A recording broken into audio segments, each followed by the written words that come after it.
The channel mistake tarot. ये yearly reading है 2023 का। हम ओवरव्यू देखेंगे सिर्फ़ और सिर्फ रिलेशनशिप के हवाले से, और वो भी रोमांटिक रिलेशनशिप के हवाले से। चाहे आप सिंगल हैं, किसी का इंतज़ार कर रहे हैं, चाहे आपका कोई क्रश है, चाहे आप किसी के साथ पार्टनरशिप में हैं, या आप स्पाउस हैं किसी के, ठीक है। ये रीडिंग जो है टिपिकली सिर्फ रिलेशनशिप को ही, और वो भी रोमांटिक रिलेशनशिप को ही डील कर रही है। करियर के लिए मैं अलहदा से रीडिंग पोस्ट करूँगी, वो आप देख लीजिएगा। स्टार्ट ये लेंगे हम कि हम 2 कार्ड्स ड्रॉ करेंगे जो कि थीम डिसाइड करेंगे, फर्स्ट 6 मंथ्स का और फिर सेकंड 6 मंथ्स का, और उसके बाद फिर हम 12 कार्ड्स ड्रॉ करेंगे जो कि हर महीने के लिए एक कार्ड होगा, ताकि एक बिगर पिक्चर जो है वो हमारे साथ में डेवलप हो जाए। तो लेते हैं, कार्ड्स ड्रॉ करते हैं लियो, सन, मून और असेंडेंट लोगों के लिए। चलें जी, 2 थीम कार्ड्स हम लेंगे। So first half of the year मेरे पास यहाँ पे मौजूद है 4 ऑफ सोर्ड्स, और second half of the year जो है वो मेरे पास मौजूद है 7 ऑफ कप्स। अच्छा, कुछ इनडिसाइसिव नज़र आ रहे हैं लियो लोग रिलेशनशिप के हवाले से, सोच विचार में पड़े हुए हैं। आप ये समझ लें मोस्ट ऑफ़ द टाइम ये सिचुएशन शायद उनके साथ रहेगी, या बैक ऑफ द माइंड वो हर वक्त ये सोच रहे होंगे कि अब क्या करना है, अब क्या करना है। Second half of the year में एक तो बात ये हो सकती है कि एक से ज़्यादा ऑप्शंस आपके सामने हैं और आपको चूज़ करने में मसला है।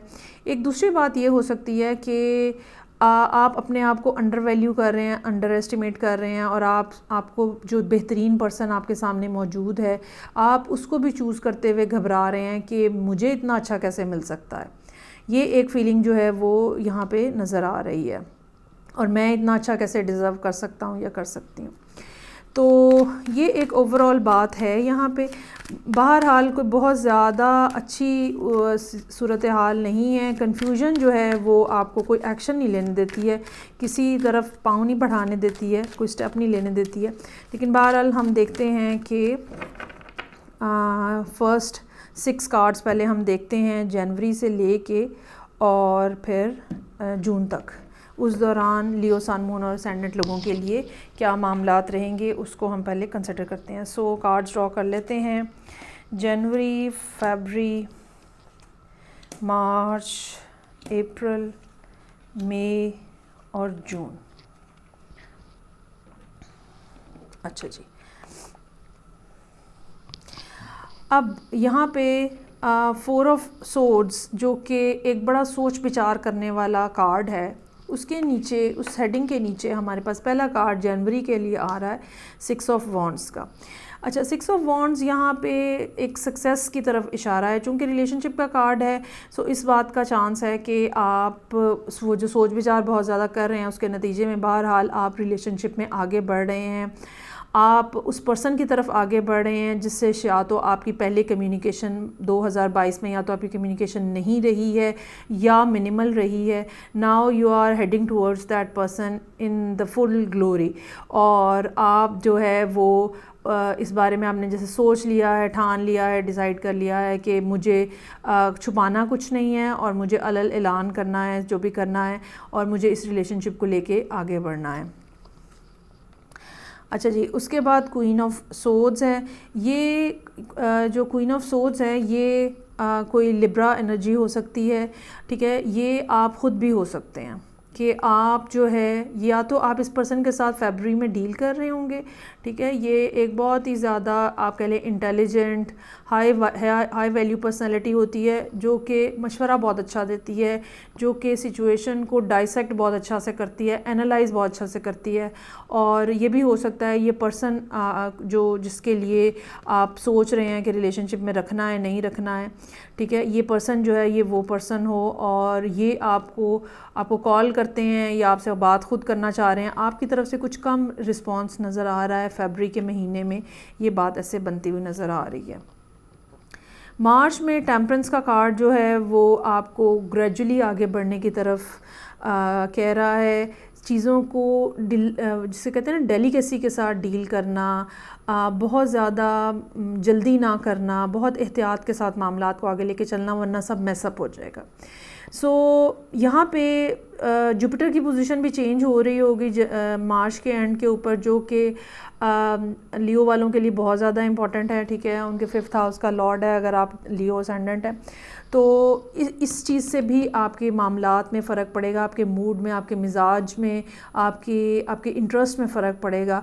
लेकिन यहाँ तक बहरहाल मामलात को एहतियात से लेके चलिएगा और कुछ बहुत ज़्यादा जल्दी भी मत कीजिएगा और बहुत ज़्यादा डिले भी नहीं करना। ये ना हो कि आप इतना स्लो हो जाएं कि दूसरा पर्सन जो है वो मायूस होकर आगे बढ़ जाए।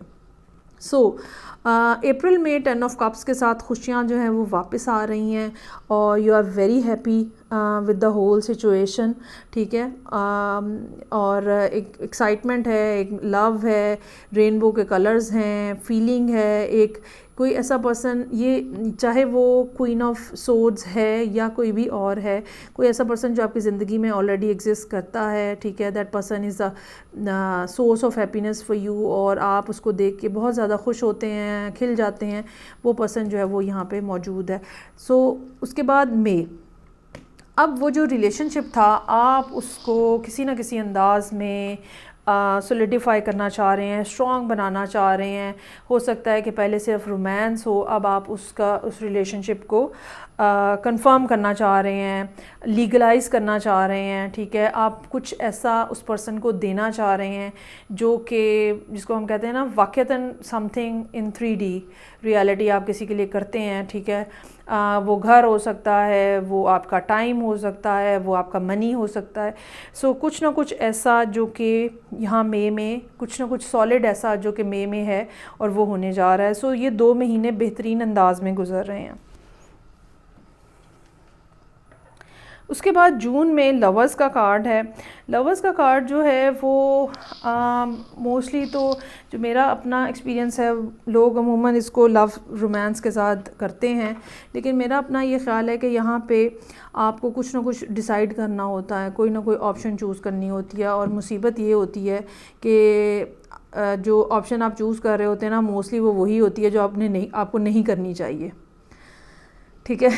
अगर ए और बी 2 ऑप्शंस हैं आपके सामने और आपका दिल ए के ऊपर है, तो अमूमन बी वो ऑप्शन होती है जो आपको लेनी चाहिए होती है, या जो यूनिवर्स ने आपके लिए चूज़ की हुई होती है वो ऑप्शन होती है। बहरहाल यहाँ पे रोमांस की बात तो है ऑलरेडी, क्योंकि रीडिंग ही रोमांस की चल रही है, लेकिन बहरहाल कुछ ना कुछ ऐसा जो कि चूज़ करने के हवाले से है, जो कि डिसाइड करने के हवाले से है, वो भी यहाँ पे आपके सामने रहेगा और आपको उस हवाले से कुछ ना कुछ फ़ैसला करना पड़ेगा। तो आगे बढ़ते हैं और देखते हैं कि अगले जो 6 कार्ड हैं जो कि 7 ऑफ कप्स के अंडर आ रहे हैं। मुझे ये लगता है कि ये वाला डिसीजन ही आपको कंफ्यूजन में डाल देगा कि अब क्या किया जाए। एनी हाउ देखते हैं कि क्या मामलात रहेंगे जुलाई से लेके दिसंबर तक लियो, सन, मून और असेंडेंट लोगों के लिए। लें जी, 9 ऑफ वॉन्ड्स, डिसीजन करने में आपको डिले आ रहा है, फ़ैसला करने में आप डिले आ रहा है। दूसरी बात ये हो सकती है कि जो सिचुएशन उस टाइम पे बनी हुई होगी उसमें आपने जो फ़ैसला किया हुआ होगा, ठीक है, आप उसके ऊपर स्टैंड ले रहे हैं। और आप ये स्टैंड ले रहे हैं, जैसे फॉर एग्ज़ाम्पल अगर ये सिर्फ़ एक रोमांटिक सिचुएशन है और अब आप उसको शादी में बदलना चाह रहे हैं, ठीक है, अगर आपने ये बात डिसाइड कर ली है यहाँ पे, तो अब आप उसके ऊपर स्टैंड ले रहे हैं। अगर आपने ये बात डिसाइड किया कि नहीं मुझे इस रिलेशनशिप को बस रिलेशनशिप के लिए के तौर पे ही चलाना है, तो यहाँ पे आपने वो स्टैंड लिया हुआ है, ठीक है। आप ये कह रहे हैं कि मैंने जो फ़ैसला किया हुआ है मैं उसी के ऊपर रहूँगा। So whatever you have decided in the previous month in the June, you are taking stand on that. आपका एक फ़िक्स फ़ैसला है, आप उसके ऊपर खड़े हुए हैं। अगस्त में चीज़ें जो हैं वो आहिस्ता आहिस्ता आगे बढ़ रही हैं। इसका मतलब ये हो सकता है कि जो फ़ैसला आपका यहाँ पे था, जिसके ऊपर आप बहुत स्टबनली अगर थे कि बस यही होगा, ऐसा ही होगा, जो मैंने कहा है वही करना है, तो आहिस्ता आहिस्ता अब उस मामले में सूरत हाल जो है वो आगे बढ़ रही है। अगर किसी किस्म का झगड़ा था तो उसमें से आप बाहर आते हुए नज़र आ रहे हैं, अगर कोई नाराज़गी थी तो उसमें से आप बाहर आते हुए नज़र आ रहे हैं। क्वीन ऑफ पेंटिकल्स, जुलाई, अगस्त, सितंबर, अच्छा, ये क्वीन की एनर्जी जो है ये कैप्रिकॉर्न की एनर्जी है बेसिकली, और इस बात का भी चांस मौजूद है कि ये क्वीन ऑफ सोड्स जो हैं वो अब यहाँ पे क्वीन ऑफ पेंटिकल्स की एनर्जी में कन्वर्ट हो गया। ये पर्सन जो कि आपको बहुत ज़्यादा बुला रहा था या बहुत ज़्यादा जिसके साथ कम्युनिकेशन थी, now they have turned into themselves queen of pentacles. Queen of pentacles कहती है बस भाई मैं ही मैं हूँ, और वो यूं ही नहीं ये बात कहती, वो आपके बिहेवियर की वजह से ये बात कहती है। ये ऐसे ही है कि जब हम किसी के साथ बहुत बुरा सलूक करते हैं या किसी को हम इग्नोर करते हैं या इग्नोर करके चले जाते हैं, तो वो पर्सन भी इन्वर्ट हो जाता है और वो ये कहता है कि अच्छा ठीक है भैया आप चले गए तो फिर हम भी अपना काम कर लेते हैं। ये सिचुएशन यहाँ पर नज़र आ रही है। इस बात का चांस हो सकता है कि लियो लोग जो हैं वो अगस्त के महीने में कहीं ट्रैवल करें, ठीक है, एक जगह से दूसरी जगह चले जाएं या मामलात को दरमियान में छोड़ के आगे बढ़ जाएं, और उसके नतीजे में क्वीन जो है वो भी इन्वर्ट हो गई है और उन्होंने भी अपनी सारी एनर्जी जो है वो अपने ऊपर फोकस कर ली है। एक दूसरी बात जो है वो ये हो सकती है कि इस क्वीन की एनर्जी जो है वो इतनी ज़्यादा वाइब्रेंट है कि आपको इनको इग्नोर करना जो है वो मुश्किल है, इसलिए आप सिचुएशन से निकल रहे हैं। इसलिए आपने डिसाइड किया है कि अच्छा मुझे थोड़ा सा यहाँ वहाँ हो जाना चाहिए ताकि मैं ठंडे दिल दिमाग से सोच सकूँ, क्योंकि अल्टीमेटली यहाँ पे थीम जो है वो 7 ऑफ कप्स का चल रहा है, जहाँ पे कन्फ्यूजन ही कन्फ्यूजन है। ओके जी, वाओ, अच्छा जी, ये आ गया हमारे पास जुलाई, अगस्त, सितंबर, अक्टूबर। लियो के रीडिंग के अंदर ये लिब्रा का दूसरा कार्ड मौजूद है। लिब्रा का पहला कार्ड यहाँ पे था। इस बात का चांस हो सकता है कि आप किसी लिब्रा से डील कर रहे हो, लेकिन यहाँ पे चूँकि तीनों जो क्वीन के कार्ड हैं वो जो रिप्रेजेंट कर रहे हैं, इस बात का भी इम्कान मौजूद है कि आप अगर आप कोई मेल लियो हैं तो आप किसी ऐसी फ़ीमेल से डील कर रहे हैं जो कि डिवोर्सी हैं, जिनके बच्चे हैं, ठीक है, उन्होंने मदरहुड ऑलरेडी देखी हुई है और उनकी पर्सनैलिटी इतनी ज़्यादा कैची और इतनी ज़्यादा अट्रैक्टिव है कि आप किसी भी तरह उनसे नज़रें नहीं हटा पा रहे। जो बात मैंने यहाँ पे कही थी थीम के साथ कि बाज़ दफ़ा हम ये सोचते हैं कि ये एक ऑप्शन जो है मेरे सामने, मुझे जिस पे मेरा दिल है, जो मैं करना चाह रहा हूँ, ये इतनी ज़्यादा अट्रैक्टिव है और इतनी वाइब्रेंट है, इतनी अच्छी है, इतना सब कुछ इसके अंदर पॉजिटिव है, लेकिन मैं ये डिज़र्व ही नहीं करता, या ये कि ये पर्सन मुझसे अच्छा डिज़र्व करता है। कुछ इस किस्म की सूरत हाल यहाँ पे नज़र आ रही है और मुझे ये लगता है कि सितंबर और अक्टूबर का महीना ऐसा होगा जहाँ पे ये पर्सन जो है जिसके साथ आप डील कर रहे हैं वो लियो को मौका देगा कि भाई आपने और जो कुछ करके देखना है ना वो कर लें, मैं यहाँ पे बैठा हुआ हूँ या बैठी हुई हूँ। जब आपको समझ लग जाए ना कि आपने क्या करना है तो आप आ जाइएगा, ठीक है। यानी कि ये इस टाइम पे मैक्सिमम फेमिनिन एनर्जी है जो कि लियो की ज़िंदगी में होगी, और लियो जो है वो बहरहाल एक मैस्कुलिन एनर्जी के साथ इनके अराउंड जो है जो भी सब करते फिर रहे हैं वो कर रहे होंगे। सो नवंबर का महीना ऑनलाइन कम्युनिकेशन चल रही होगी, ऑनलाइन एक दूसरे को देखना, बातचीत शायद ना हो रही हो, या हो रही है अगर बातचीत तो इतनी ज़्यादा ओपनली डिस्कशन नहीं हो रही या उतना ओपन कम्युनिकेशन नहीं हो रही।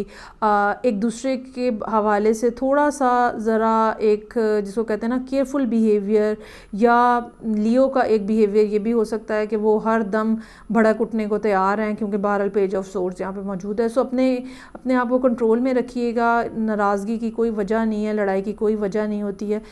जब तक आप कम्युनिकेशन नहीं करेंगे तब तक आपके मामलात रिजॉल्व नहीं होंगे, और वही बात हो रही है फिर end of the year. 2 of swords, Leo ने अपने आप को ब्लॉक कर लिया है, ठीक है, और मसला इसमें यही नज़र आ रहा है कि ये पर्सन जो है this person is too good for you, और आप ना इनको रख पा रहे हैं ना इनको छोड़ पा रहे हैं। इसलिए आप यहाँ पे जिस अंदाज में स्टार्ट हुआ था रिलेशनशिप, ईयर का एंड जो है वो उतना अच्छा नहीं हो रहा, और एक ब्लॉकेज आ गई है कम्युनिकेशन में। और ये ब्लॉकेज जो है मुझे नहीं लगता कि इस पर्सन की तरफ से है, ये ब्लॉकेज सरासर लियो की तरफ से है, ठीक है। वो अपने आप को क्लोज़ ऑफ कर लिया है। बाज़ दफ़ा ये सूरत हाल तब भी डेवलप होती है जब हमें पता ही नहीं चल रहा होता कि हमने क्या करना है, क्योंकि अल्टीमेटली हमारे पास थीम कार्ड जो है वो 7 ऑफ कप्स का है। सो ये सिचुएशन रहेगी लियो लोगों के लिए। सन, मून एंड असेंडेंट इस साल रोमांटिक रिलेशनशिप के हवाले से सोच समझ के फ़ैसला कीजिएगा, थीम्स को जहन में रखिएगा। करियर की रीडिंग देखना मत भूलिएगा। मैं आपसे नेक्स्ट रीडिंग से फिर मिलूँगी। अपना ख्याल रखिएगा। खुदा हाफिज़।